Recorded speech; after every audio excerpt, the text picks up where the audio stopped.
Squad from Reach Suite. I'm Colin Smith, and you're listening to Cold Ones. It's the podcast with chilly questions and even colder ice cream. And today we are joined by Mike McDonough.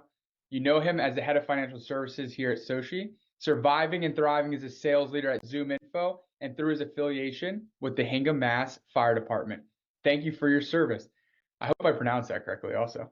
Mike started his career as an EMT, seriously, and then climbed the ranks right from EMT into being one of the fastest growing SaaS companies at Seismic, ZoomInfo, and now SOCi. Welcome to the show, Mike. Well, I appreciate it, man. Excited to be here. Yeah, dude. Software and ice cream, two of my favorite things. Exactly. So popping this up here, man. We do not just send ice cream. We strategically select the one for you, right? So I was thinking about our conversation. And I wanted to make sure where you're from and, just the whole Mike story. I want to make sure I grab some good ones for you. So I'm going to start with the first one, but then when we move over to the professional questions, I'll share it. The second one is good humor strawberry bars. Because honestly, dude, you keep me fucking rolling. You're from Boston. Bostonians tend to be pretty funny, or at least a northern sense of humor. And when we chat, dude, there's some good laughs. So you got the good humor strawberry bars to kick things off. I love that, dude. Let me get into this thing. Yeah, dude, grab that.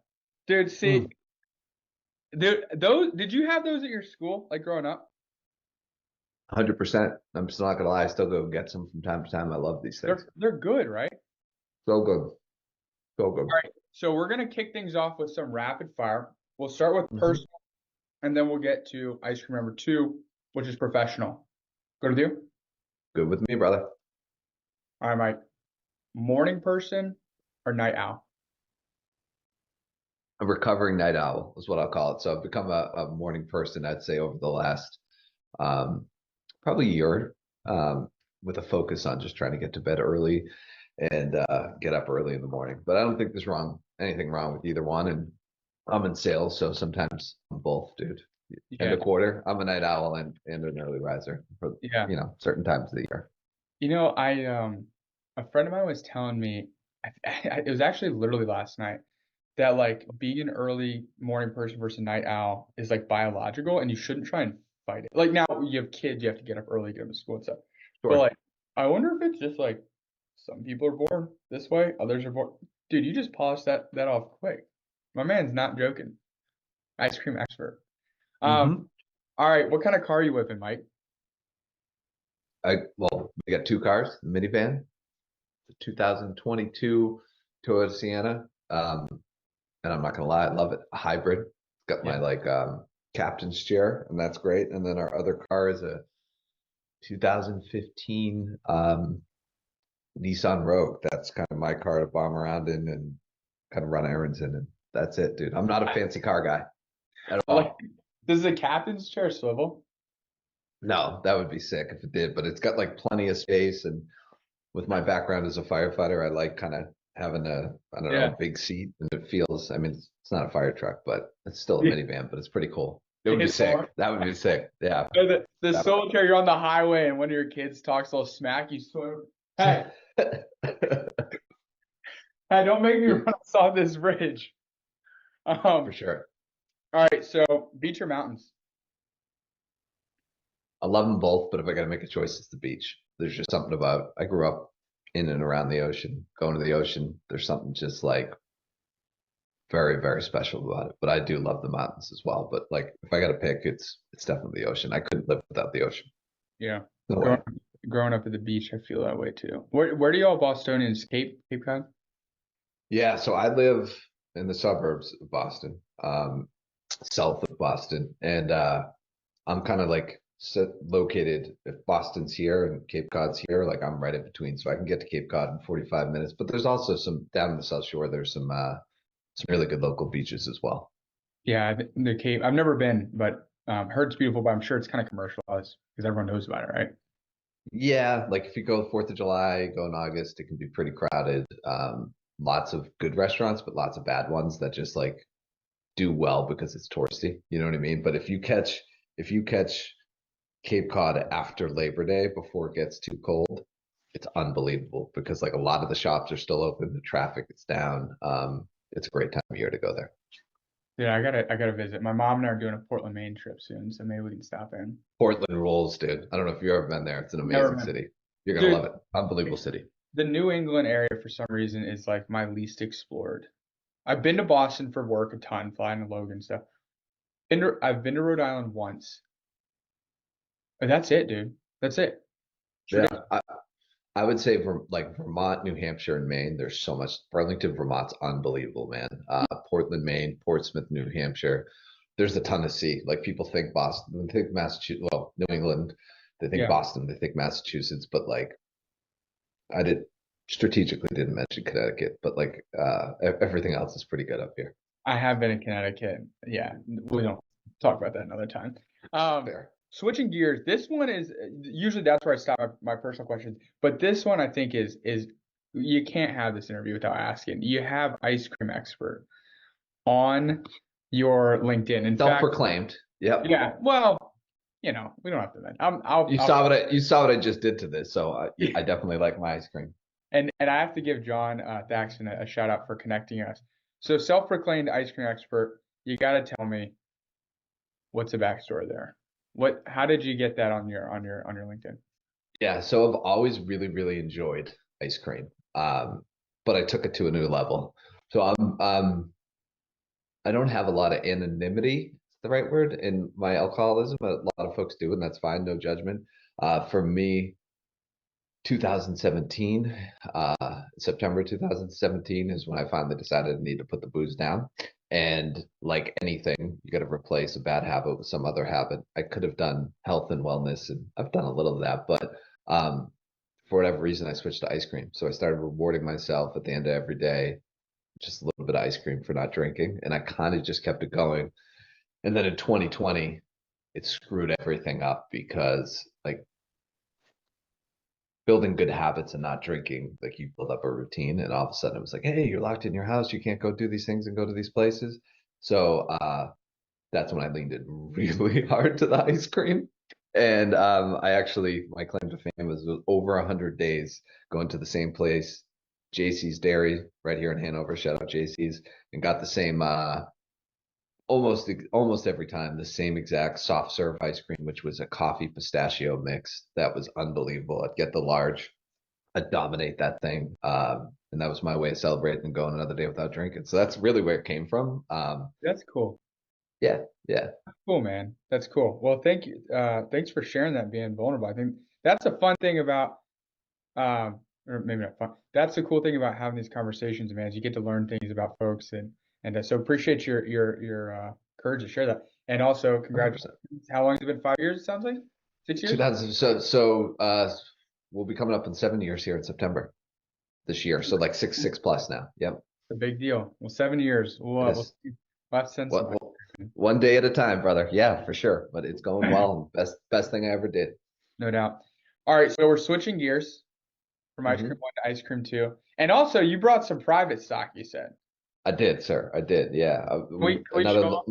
Another local shout out to Hornster's Farm. It's been around for 100 plus years locally here. We got some purple cow. This stuff is banging, man. Absolutely banging. All right, so we've got your second ice cream that we picked out for you, and it's the caramel overload. Do we have it? Boom, We do, sir. boom, Yeah. and My wife says save some for her. oh, for sure. We'll Yeah. get you more. Um, so the idea is, and you're also you're the second Bostonian, and I kind of have played a little bit on both of these. While y'all are funny as hell, I do think that the Boston personality can be a little bit of an overload and coming in swinging, coming in hot. And so I was like, dude, when I think about Mike, I got to get something with something that packs a punch, and the caramel overload packs the punch. Freaking love it, man. Yeah, yeah. Funny is one way to describe Bostonians. There's definitely other words that go along with it. They're easy on me because I have like a gingery beard. So when I go to Boston, they're like, "Oh, he's probably one of us. He's cool." And then I say things like, "Hey, y'all, brother, shit," and they're like, "What? That's Fair not enough. Alabama." So all right, man. I see you were a firefighter and EMT to start your career. That's pretty freaking cool. Uh, Hmm. especially, and you did it for years. Like, it's not like you just did it like out of high school for like a year while you're figuring your stuff out. Like, I think you did it for like what, like 8 years or something, seven About years. 8 years, like 7.5, 8 years in the fire department, a year or two before that in like the private sector. Yeah. So This that this ice cream's banging, dude. Thank you. pretty good. Hmm. Nice, nice. So as a firefighter, I'd imagine, you learn some interesting skills, some interesting life skills. I want to know what skills are transferable from fighting fires and fighting deals and fighting champions. Like, what did you pick up in 8 years as a firefighter that you're still using now? Yeah. So I think some of it's just the discipline. I think what I learned from the fire services, one, I had to learn how to follow. And so like stepping into an environment, being part of a sales team, following the process, that sort of stuff was helpful. Teamwork is essential, right? Like I'm in enterprise sales, so that's kind of where I cut my teeth at Seismic. We started in enterprise. I've kind of been in enterprise more or less most of my career. And like you don't win. You don't put out a fire alone. You don't win an enterprise deal alone, right? So it takes a big team effort. But the biggest thing is actually on the more of the EMS side. Like, yes, it's hard to get somebody to take a meeting. Yes, it's hard to close a deal. But imagine walking into somebody's house who's like going back some years now, that's probably at 80 something, would now be 100 something probably. Um, World War II vet or a Vietnam vet who's on 6 or 7 different medications, stubborn as hell, has CHF, has an oxygen tank hooked up, all these different things going on, and trying to convince them to go to the hospital. It's one of the hardest things you could possibly do, right? So like you got to go in, you got to ask good questions, you got to know what medications they're on, you want to make sure you're doing the right interventions, all of those sorts of things, and then you've got to convince them, like, hey, this makes sense. Like you need to come with me to the hospital. There's wheels on an ambulance because I don't know everything and I want to get you to somebody more qualified. And that's really, really hard. So like it's not that much different from a discovery process and like showing up prepared, understanding their challenges, their pains, um, their goals, their initiatives, whatever that may be. So I think like really like the big part that was transferable is the EMS side and just interacting with folks and convincing them that you know building trust and that you're the person that can take care of them and solve their pain kind of. Dude, that's really interesting. The discipline following the process, like I feel like that makes like that's pretty like I get that. It's obvious Yep. in terms of when you say that. I'm like, yeah, it makes sense. But going into an EMS like emergency situation, um, and figuring out how you have to prep, I'm sure you have to read like the files, the notes, from someone who called or from the dispatcher. You got to do that really fast, Yep. and how that transfers over to discovery questions. That's cool, dude. You Yeah, definitely probably know how to work under pressure a lot better than most people. for Um, sure.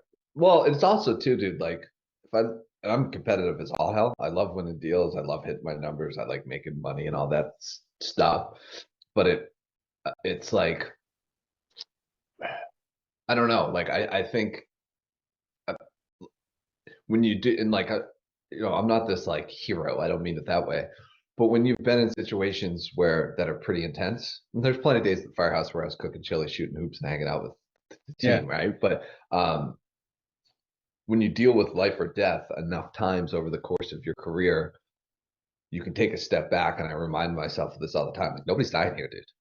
You know what I mean? Like you do your yeah, job, you work hard, win, lose, or draw. Like the outcome isn't somebody dying. The outcome isn't somebody's house burning to the ground. The outcome isn't somebody losing a limb, right? Like, and I think that's been helpful just from a mindset perspective. dude. Shout out to our first responders and our veterans, man. I'm serious. 100. Hire first responders and veterans any chance you can. First off, y'all are just built different. And second off, like I remember, man, one of my former bosses, um, he was a combat Marine in Afghanistan and then went to Harvard MBA, super accomplished dude. But like it's all easy. He's like, dude, I was on the side of a building in Iraq talking my buddy out of committing suicide in the middle of a mission. Mm. Nothing else phases me. Like hard. Yep. So you got, dude, thank you for your service as always, man. course, man. if you had a bajillion bucks, Thank like SOCi goes public, you make more money than you can buy ice cream with, would you go back and do it again? Honest question.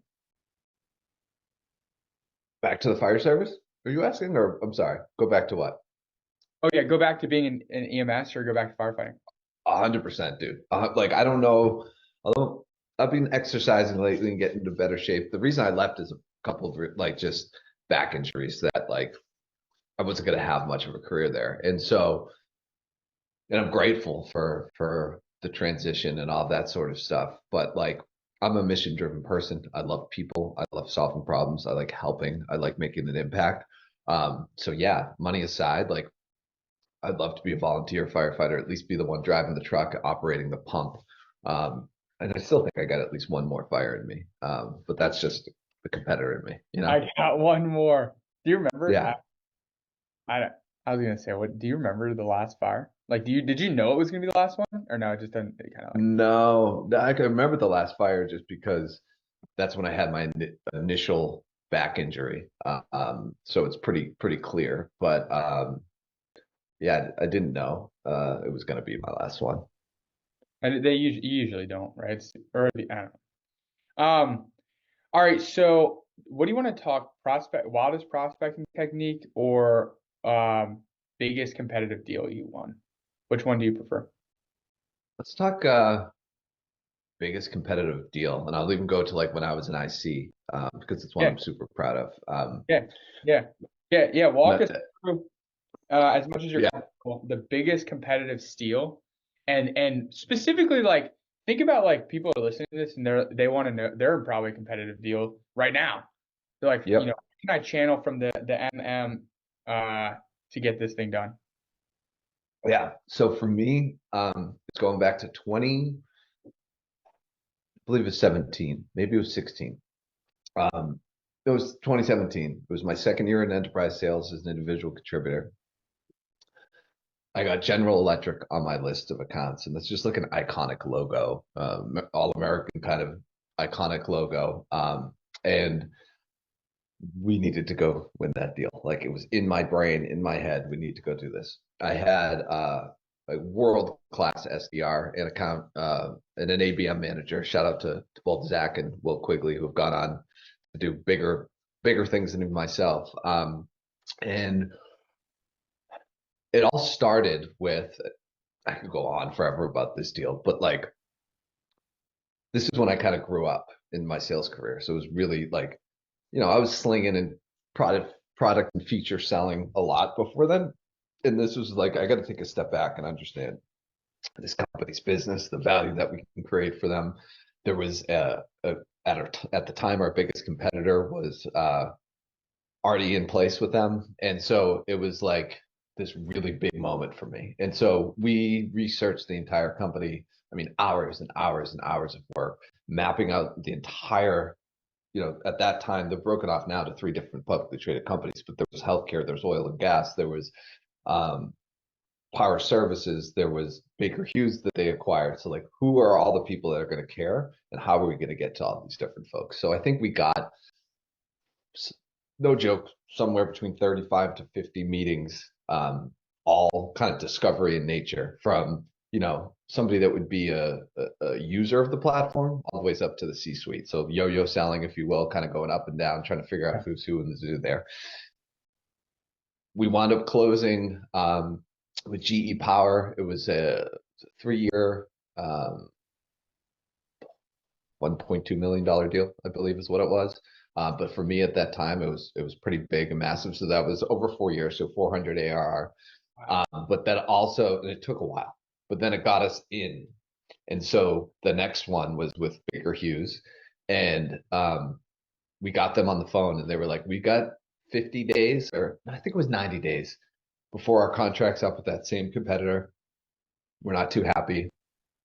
You got a really short window. The good news is we've already been through InfoSec, we've been through all the paper and legal and all that sort of stuff. So like we had a real run in it.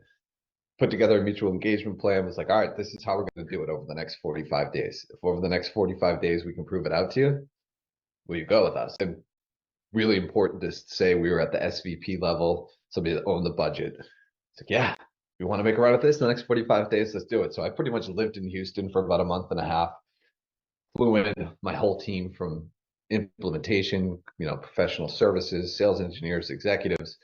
And over that 45 days, and a lot of people are like, dude, you're never going to get this done this fast. We got their commitment. But I remember talking to our executives, like, hey, we've got to bring the whole implementation team back down to Houston to kick off this implementation, like Monday or whatever it was. And they're like, that sounds great, but they haven't signed.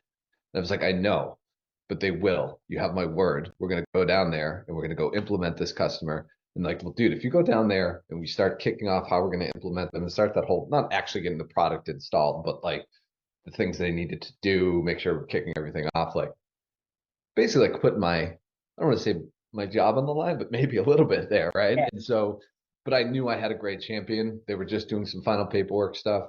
We went down there, spent the day with them, went out that night, and actually got it physically signed by the executive that evening. And that was, I think that was like an additional 600 per year, 3 years, so like another 1.8, which was super exciting. Yeah. So, all right, summary, one bullet point. And I bought my house with that money. Dude, that's fucking awesome. Yeah. I love hearing stuff like that. Like, dude, I remember I met a rep when I was in medical device sales who closed, I don't know, he made 700K that year in commission.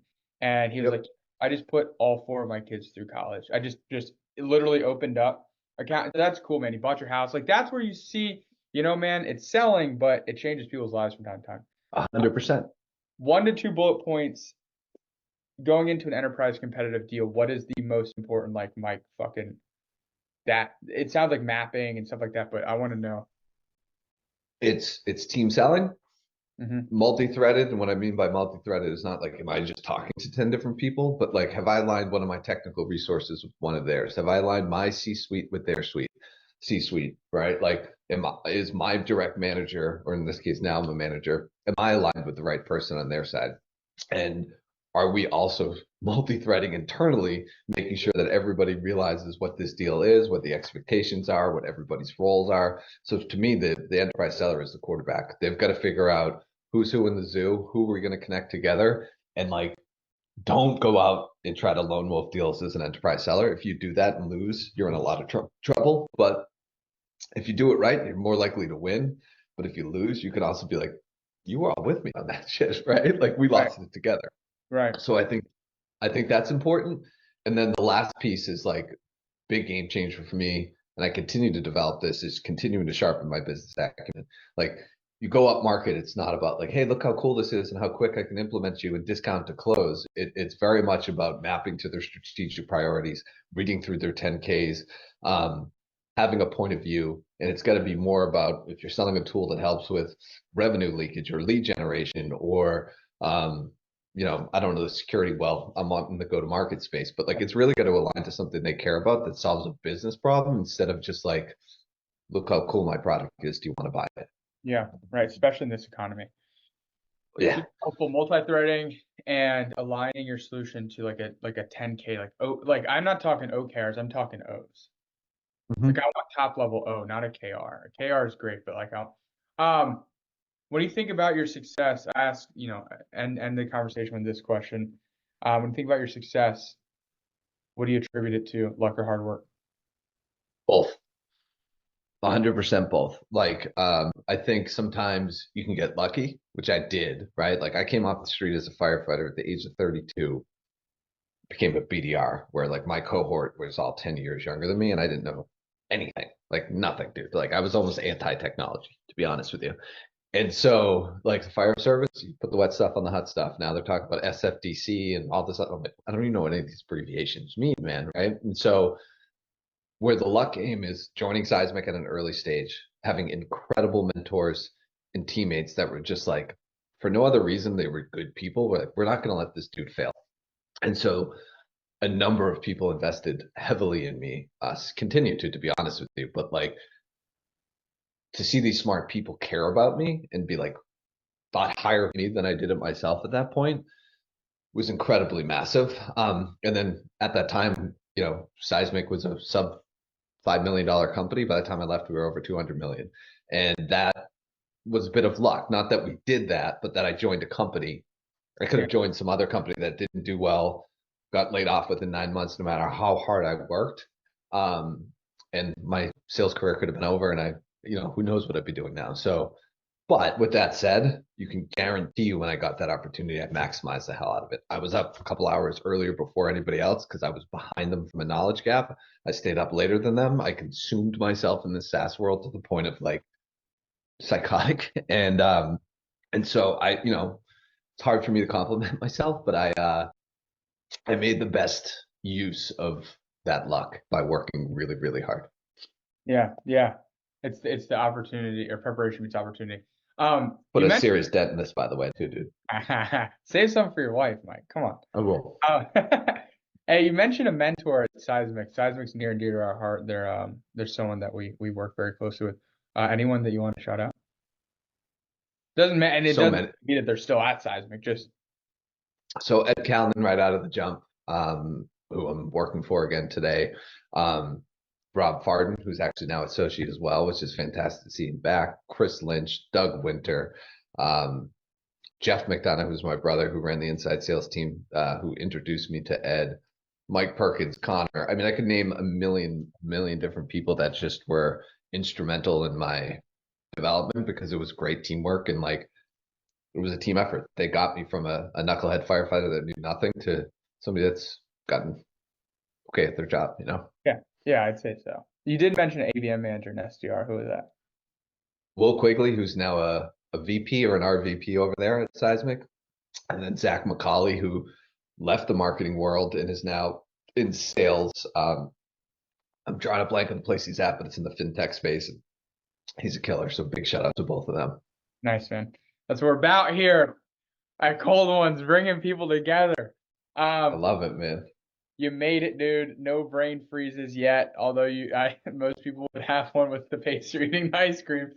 You live to tell the tale. Thank you for your time. Grateful for it as always. Tell the audience who's listening, what is the last thing? What is going on in your neck of the woods over the next year? And then we're out. This year, man, I'm a simple guy. I'm focused on family. I'm focused on work. Um, and when I get a chance, I'm focused on the Boston Celtics. Other than that, I keep it really, really simple, man. And All right. sprinkling some ice cream, of course. Yeah, yeah, yeah. Are the Celtics going? If they stay healthy, they're going to win it. Honestly.